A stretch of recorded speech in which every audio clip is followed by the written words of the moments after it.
Несмотря на удаленность нахождения в глубине Арктики, военные также смогли выразить свое мнение по поправкам в Конституцию. До берегов Карского моря долетели члены избиркома, которые сейчас проводят досрочное голосование в Ямальском районе.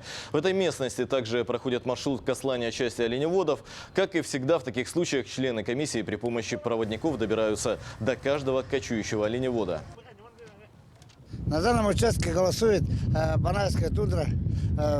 Сейчас мы облетели в районе Марселя возле Карского моря. Сейчас возле Байдарасской губы еще облетим. На сегодняшний вылет где-то, наверное, 80 человек должны охватить бригады.